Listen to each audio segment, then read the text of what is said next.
दूसरे की फिक्र नहीं, सिर्फ अपना ही ख्याल है। हम ऐसे क्यों हैं, आज खड़ा ये सवाल है। अपनी ही पड़ी है, बेपरवाह हमारी चाल है। हम ऐसे क्यों हैं, आज खड़ा ये सवाल है। ज्ञान की कमी नहीं, समझदारी का अकाल है। हम ऐसे क्यों हैं, आज खड़ा ये सवाल है।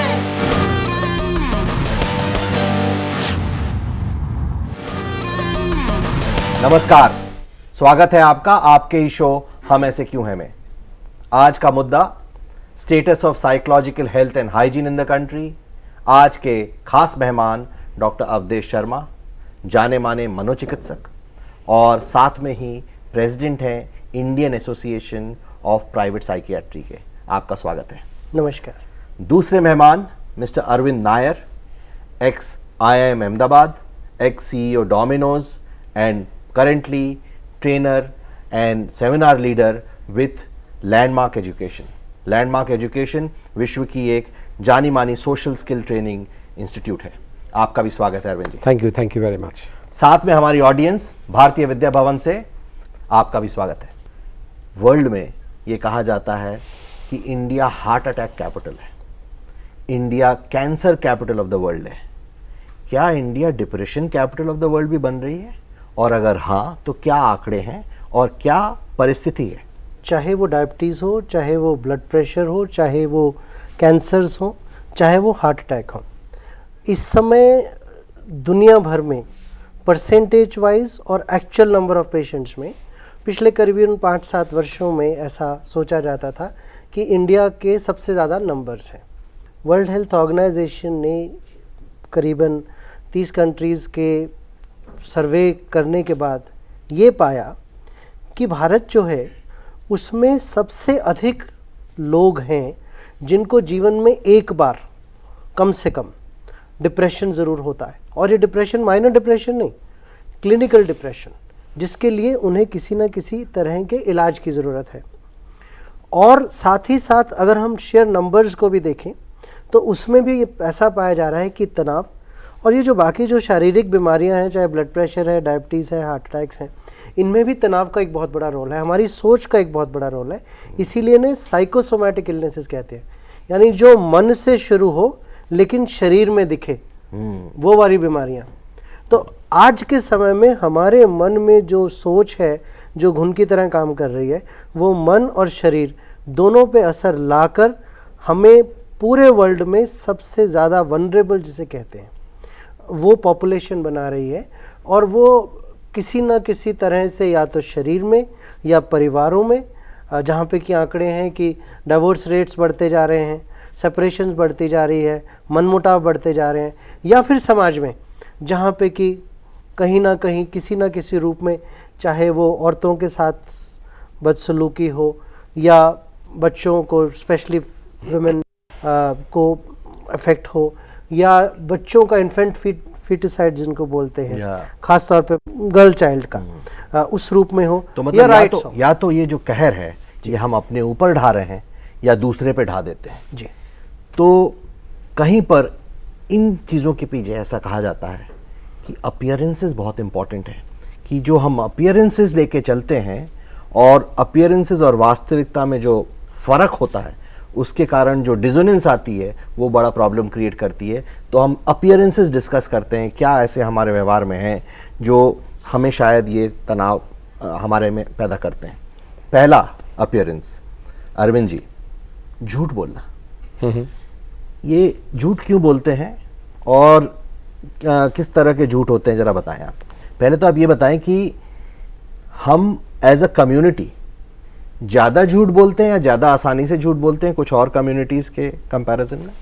अगर आप ये कंपेयर करें कि इंडिया में क्या होता है और जो डेवलप्ड कंट्रीज़ है वहाँ पे क्या होता है, तो मेरे हिसाब से इंडिया में हम कुछ आसानी से झूठ बोलते हैं। आसानी से झूठ बोलते हैं। और ये ऐसे क्यों होता है? तो मेरा एक थियोरी है इस पर कि इंडिया में जो है ना, जो रिलेशनशिप हैं, जो जूनियर्स हैं और जो सीनियर्स हैं, वो थोड़ा सा फॉर्मल होता है और दूरी काफ़ी होती है। दूरी काफ़ी होती है। Whether it is with parent and child, whether it is boss और सबॉर्डिनेट, तो दूरी काफ़ी होती है।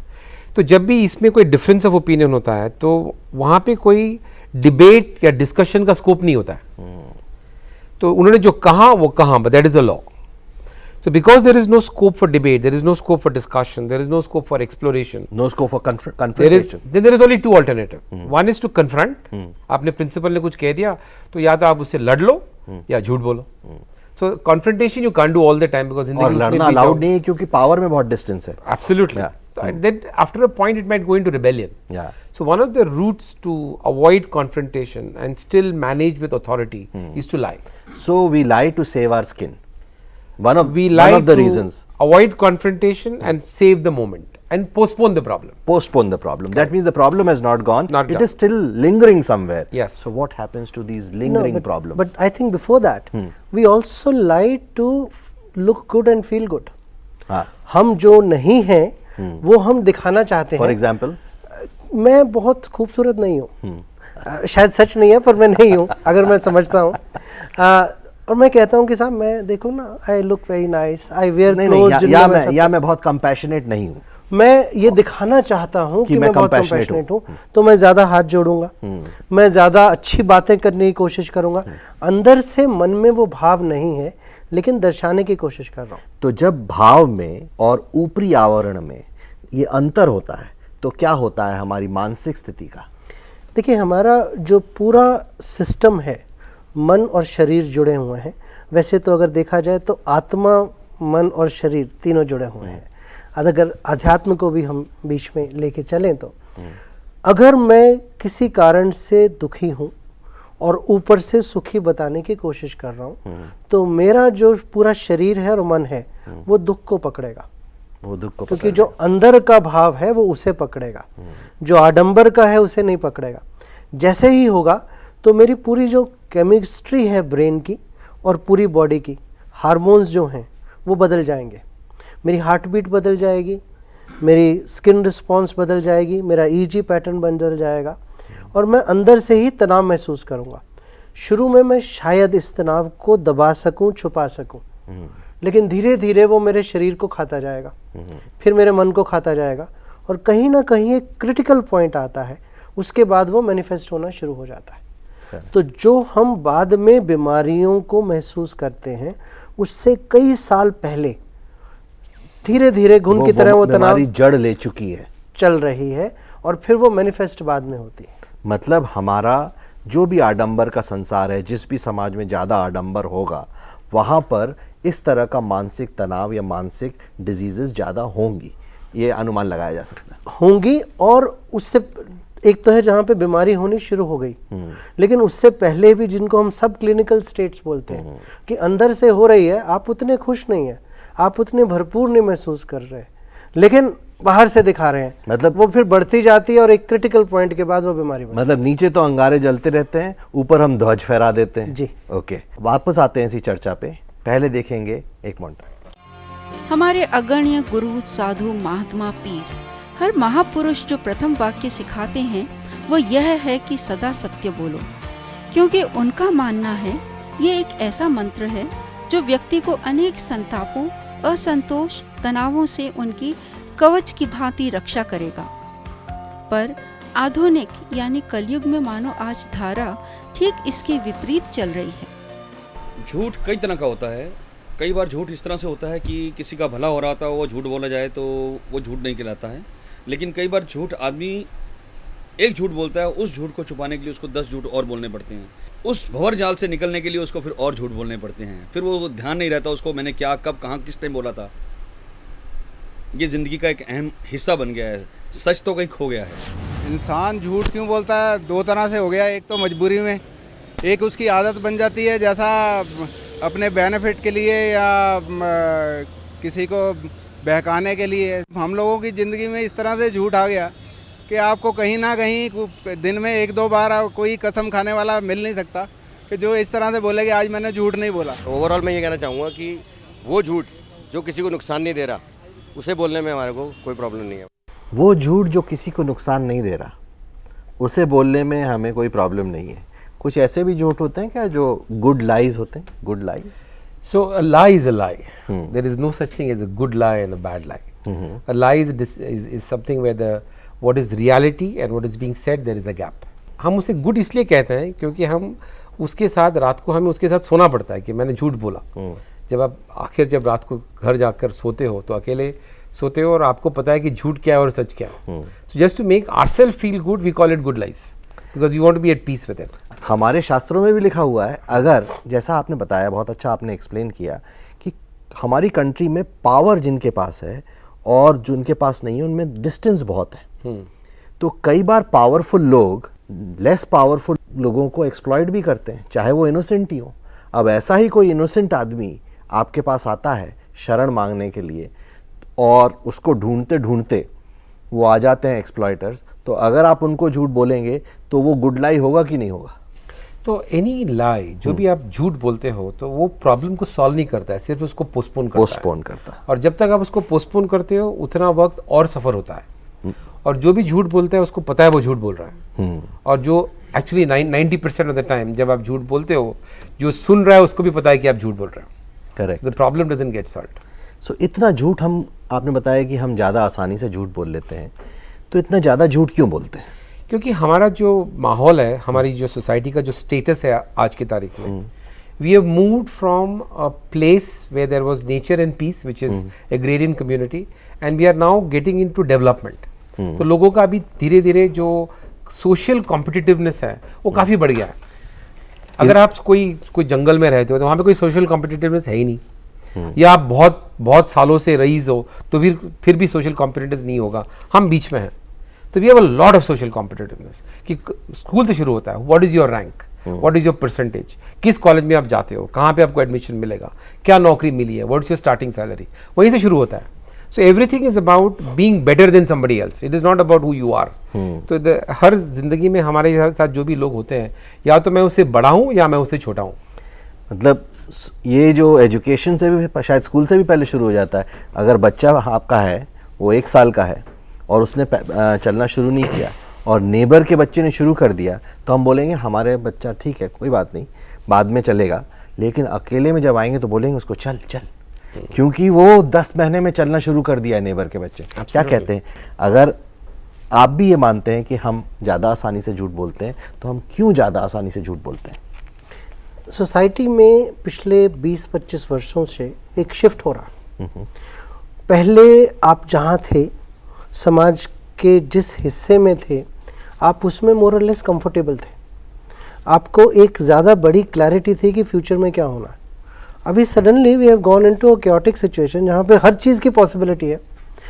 खासी तौर से television, internet, other modes of travel, opening up of economy अच्छी बात भी हुई है कुछ मिनट में, लेकिन उन्हीं के साथ एक रोल कन्फ्यूजन जिसको कहते हैं वो भी क्रिएट हुआ। उसकी वजह से हर कोई चाहता है कि जो जो बेस्ट पॉसिबिलिटीज़ हैं वो मिले उसको, या अगर उसे नहीं मिल पाए अपने जीवन में तो उसके बच्चों को। उसी के साथ एक सेंस ऑफ सिक्योरिटी जुड़ी हुई है, जो कि फॉल्स सेंस ऑफ सिक्योरिटी है कि अगर मैं शुरू से ही दूसरों से अच्छा होऊंगा तो मैं ज़्यादा खुश रहूँगा, मैं ज़्यादा पैसे कमाऊँगा तो मैं ज़्यादा खुश रहूँगा, मेरा अगर स्टेटस होगा तो मैं ज़्यादा खुश रहूँगा, और अगर ये सब कुछ होगा तो मेरे में एक सेंस ऑफ सिक्योरिटी होगी, पावर होगी जिसको कि मैं एक्सप्लॉइट कर सकता हूँ। इन सब आडंबरों को हर समय अपने और परिवार में बनाने के लिए हम हमेशा एक फसाड सा अपने सामने और दूसरों के सामने बनाना चाहते हैं। दूसरों के सामने तो झूठ बोल पाते हैं कभी कभी, या अगर आदत बन जाए तो कंसिस्टेंटली, लेकिन अपने सामने हम हमेशा झूठ नहीं बोल सकते। और वहाँ पर जहाँ पे डिसोनेंस होनी शुरू होती है, तो या तो आप उसको एक्सेप्ट कर लो कि मैं झूठ बोल रहा हूँ और सिर्फ दिखाने के लिए बोल रहा हूँ और मैं उसी में मस्त हूँ, या फिर वहाँ पे वो जब अंदर डिसोनेंस होती है तो किसी ना किसी तकलीफ के रूप में आती है, जो कि आज हम समाज में देख रहे हैं। डॉक्टर साहब, आप अपनी प्रैक्टिस में काफ़ी अच्छे झूठ बोलते होंगे, क्योंकि आपके पास मरीज आया, अब वो एक कोई पर्टिकुलर उसके दिमाग में इन्फीरियरिटी कॉम्प्लेक्स है, आप उसको उठाने की कोशिश करेंगे, उसको कुछ अच्छा इनकरेजिंग बोलने की कोशिश करेंगे। आप भी अच्छे झूठ बोलते होंगे अपनी प्रैक्टिस में? देखिए, मैं झूठ नहीं बोलता हूँ, Okay. लेकिन मैं ये देखता हूँ कि अगर 100% में से उस व्यक्ति में आज के समय में कुछ 30% सो कॉल्ड कमियां हैं जो उसे महसूस हो रही हैं, लेकिन वो 70 जो और अच्छी चीज़ें हम वो तो नहीं देख पा रहे ना। Life is about focusing on what gives you strength, what gives you positivity, what gives you happiness, what gives you peace. अगर वो 2-4 छोटे छोटे लम्हों को, चीज़ों को हम दूसरों में भी उभार सकें, अपने में भी उभार सकें और एक बैलेंस रूप से चलें, तो फिर हमें कमियां उतनी नहीं दिखाई देंगी। उस रूप में दूसरे की मदद करना, उसको वो चीज़ें दिखाना जो कि अच्छी हैं, वो झूठ नहीं मानूंगा मैं। अभी तक समराइज करें तो 2 तरह के झूठ हुए। एक तो हुआ सेल्फ सेंटर्ड झूठ, जिसमें हम, जैसा कि अरविंद जी ने और आपने कहा, हम अपने को बचाने के लिए या अपने को अच्छा दिखाने के लिए झूठ बोलते हैं। और दूसरा हुआ अदर सेंटर्ड, लेट अस से ट्रूथ वेल टोल्ड, जिसमें हम दूसरे के लिए कुछ करते हैं। बट ये पहली तरह के जो झूठ हैं, ये एक डिसोनेंस पैदा कर देते होंगे। और भी चीज़ें हैं जिसके कारण डिसोनेंस पैदा होता है। फॉर एग्जाम्पल, हमारे यहाँ एक प्रथा है नेम्स ड्रॉपिंग की। इसके बारे में आपका क्या कहना है? जब सोसाइटी कॉम्पिटिटिव हो जाती है एंड सबका मेजरमेंट ये है कि मैं इस हायरार्की में पिकिंग ऑर्डर में कहाँ हूँ, so one of the ways to establish and move yourself up in the pecking order is to say कि मैं किसको जानता हूँ, मैं कौन सी गाड़ी चलाता हूँ, मैं किस घर में रहता हूँ, किस लोकेशन में रहता हूँ, मेरे रिश्तेदार कौन है। ओनली द रिश्तेदार दैट इज इम्पोर्टेंट। मतलब names dropping is not only talking about who all you know, but also which brand of car you drive, yes, which house you live in, which apartment complex you live in, etc. Yes. देखिए, once again it goes back to कि मैं अपने अंदर अपने आप को कितना सक्षम और कितना कंफर्टेबल महसूस करता हूँ। अगर मुझे अपने में कंफर्ट नहीं है तो मैं दूसरों से वो कंफर्ट थोड़ी देर के लिए उधार मांगता हूँ कि मैं फलां को जानता हूँ, इसका मतलब है कि प्रॉब्लम होगी तो फलां से मैं बात कर सकता हूँ, मैं उस जगह पे रहता हूँ, यानी मेरे जो दोस्त हैं, या ये एस्टैब्लिश होगा कि मैं सब जिंदगी में कहीं पहुँच गया हूँ। तो हर समय अपने आप को भरा पूरा करने के लिए मैं इन कमियों को अपने अंदर से पूरा करने के बजाय बाहर से पूरा करता हूँ। उसमें सबसे बड़ी मुश्किल ये है कि या तो मुझे हमेशा चाहे जो भी हो जाए उसी जगह पे रहना पड़ेगा, वही गाड़ी चलानी पड़ेगी, या उससे बेटर या उनसे बेटर लोगों से बातचीत करते रहनी पड़ेगी, चाहे मैं उनको पसंद ना भी करूं। तो वो जो अपने अंदर हर समय इन चीज़ों को पूरा करने की एक प्रतिस्पर्धा है, उसमें ज़्यादातर लोग अपने आप को खो बैठते हैं। और उस वजह से कहीं ना कहीं जो कि मैं अपनी प्रैक्टिस में भी बहुत देखता हूँ कि लोग पहुँच चुके हैं जीवन के एक शिखर पर, लेकिन शिखर पर पहुँचने के बाद उन्हें लगता है कि अब क्या, अब इससे आगे तो कुछ भी नहीं है। तब उन्हें महसूस होना शुरू होता है कि जिस दौड़ में वो दौड़ रहे थे उस दौड़ का कोई अंत नहीं है, लेकिन अगर वो रुक कर अपने अंदर की दौड़ में, जिसमें कि वो काफ़ी आगे निकल चुके हैं, उसे देखें तो उन्हें खुशी मिल सकती है। उसके लिए किसी बाहरी सहारे की ज़रूरत नहीं है। और कई बार ये क्लिनिकली भी मैनिफेस्ट हो जाता है। तो कैसे पता चलता है आपको कि XYZ स्ट्रेस्ड हो गया है, अब इसमें जो डिसोनेंस वगैरह के कारण आ गए हैं प्रॉब्लम्स, तब वो क्या क्या करता है? देखिए, कुछ तो एस्टैब्लिश्ड फैक्टर्स हैं जो कि तनाव को दिखाते हैं। जब कोई व्यक्ति रात को सो नहीं पाता, या ठीक तरह से खा नहीं पाता, या किसी चीज़ में इच्छा नहीं होती, या घबराहट महसूस होनी शुरू हो जाती है, या दिल की धड़कन अचानक बढ़नी शुरू हो जाती है, या किसी से बात करने में हिचकिचाहट होती है, या जीवन में उतना आनंद नहीं आता जितना कि पहले आ रहा था, या सुबह उठते हैं और आपको लगता है कि आज का दिन भी बस वैसा ही जैसा पहले था। तो ये तनाव के कुछ मुख्य और इनिशियल साइंस हैं। और ऐसे में क्या करता है वो आदमी? शुरुआत में इमीडिएटली तो मनोचिकित्सक के पास नहीं आता आप जैसे, शुरू में क्या करता है वो दोष ढूंढता है, क्या करता है? जो हमारे बिलीफ सिस्टम्स होते हैं हम उन्हें फॉलो करते हैं, या जो हमने अपने परिवार में या दूसरों को करते देखा उन्हें फॉलो करते हैं। कुछ एस्ट्रोलॉजर के पास जाते हैं कि शायद कुछ थोड़ा सा ऐसा पीरियड हो जो कि खराब है, तो अगर ये गुजर जाए तो सब ठीक हो जाएगा।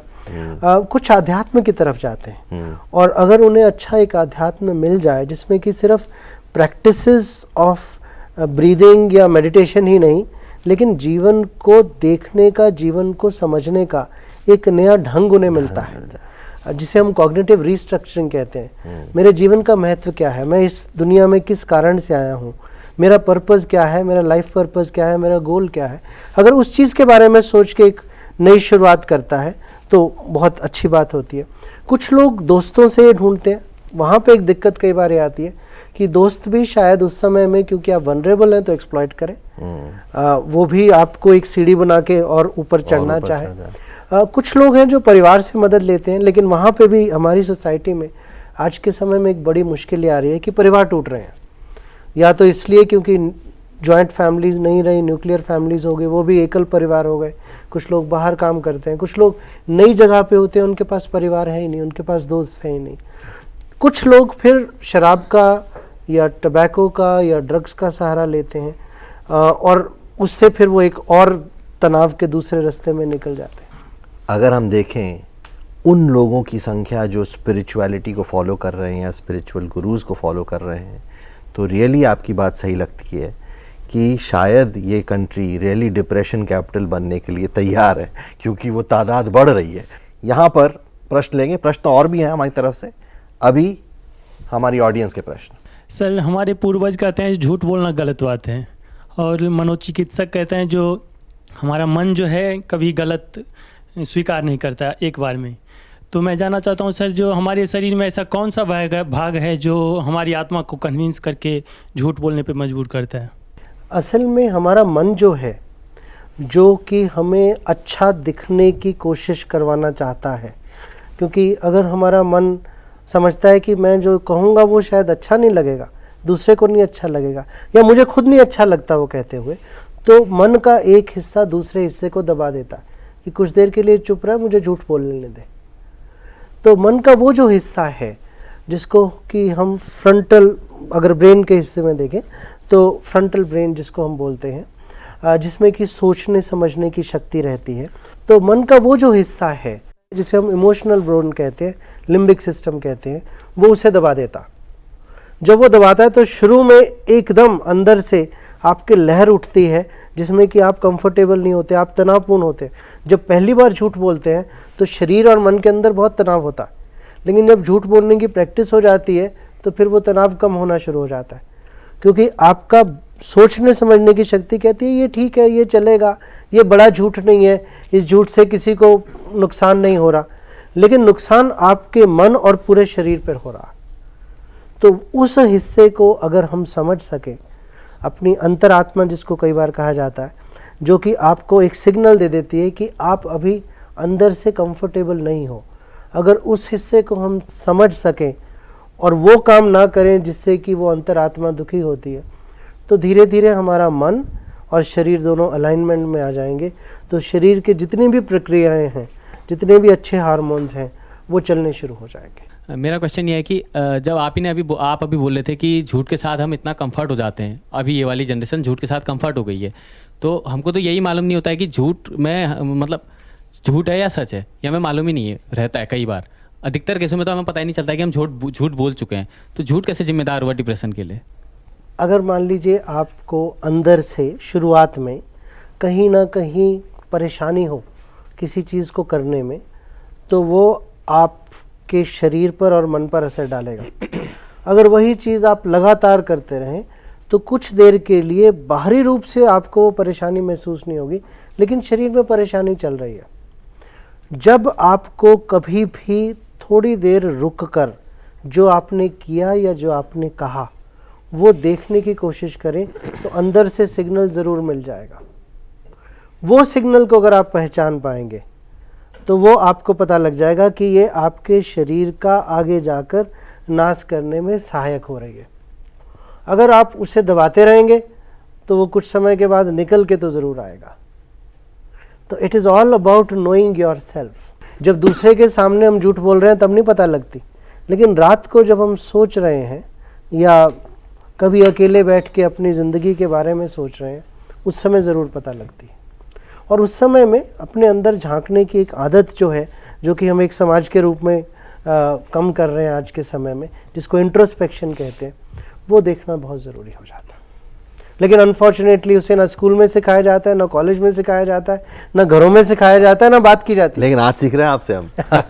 कोई भी आदमी झूठ बोलता है तो वो अपने इंटरेस्ट के लिए झूठ बोलता है, और उसे एक अंदर से खुशी मिलती है कि सपोज उसे अपना स्टेटस दिखाना है झूठ बोल के, तो वो तो अपने अंदर एक खुशी प्राप्त करता है और उस खुशी से उसका मन खुश होता है, तो इसके नेगेटिव रिजल्ट कहाँ हुए?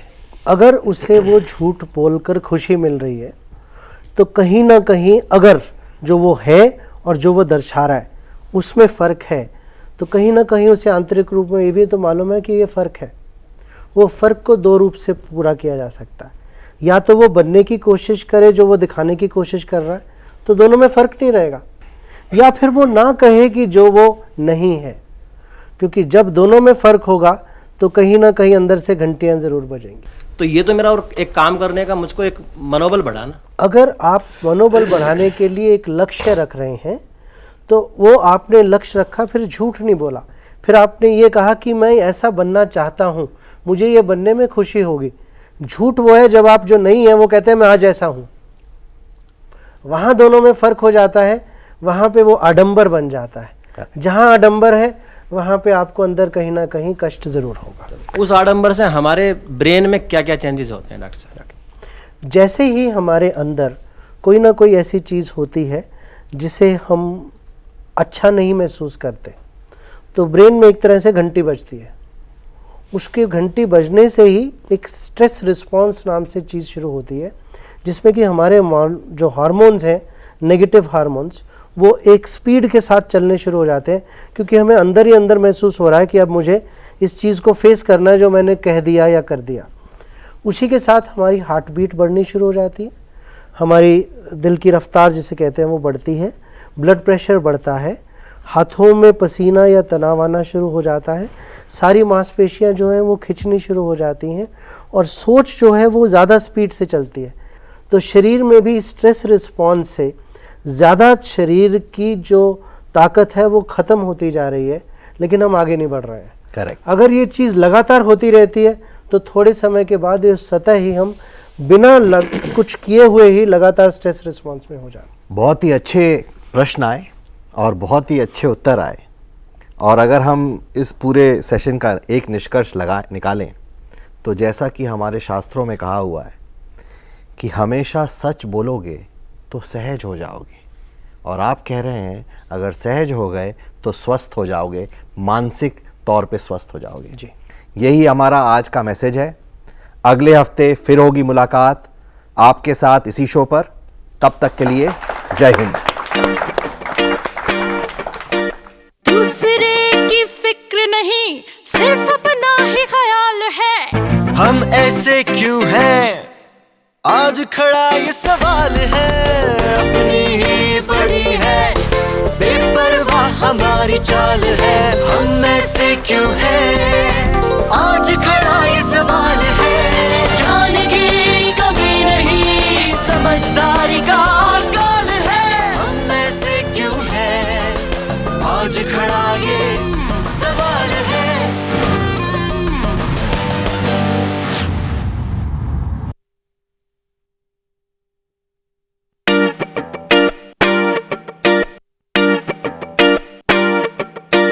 दूसरे की फिक्र नहीं, सिर्फ अपना ही ख्याल है। हम ऐसे क्यों हैं, आज खड़ा ये सवाल है।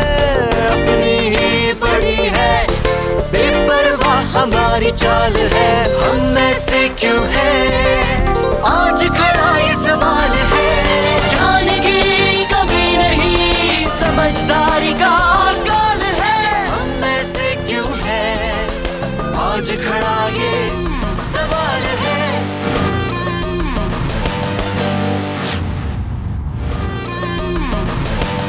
नमस्कार, स्वागत है आपका आपके ही शो हम ऐसे क्यों हैं में। पिछले हफ्ते हमने चर्चा शुरू करी साइकोलॉजिकल हेल्थ और हाइजीन का क्या स्टेटस है कंट्री में। उसी चर्चा को आज आगे बढ़ाएंगे। हमारे साथ हमारे स्टूडियो में दो खास मेहमान, डॉक्टर अवधेश शर्मा, जाने माने साइकियाट्रिस्ट हैं, और साथ में हैं Indian Association of Private Psychiatry के प्रेसिडेंट, और साथ में mister Arvind Nair. Mister Arvind Nair IIM Ahmedabad से हैं, CEO डोमिनोज रह चुके हैं, और साथ ही सर्टिफाइड ट्रेनर हैं, सेमिनार लीडर हैं ऑफ लैंडमार्क एजुकेशन फोरम। आपका भी स्वागत है। Thank you. साथ में हमारी ऑडियंस पिछले हफ्ते की तरह भारतीय विद्या भवन से आपका भी स्वागत है। चर्चा को आगे बढ़ाते हैं। एक और स्ट्रेस क्रिएट करने वाला ऐसा मौका आता है जब भी किसी से बात करते हैं, शुरुआत करते हैं, एड्रेस कैसे किया जाए, इसमें भी बड़ा स्ट्रेस होता है। और ये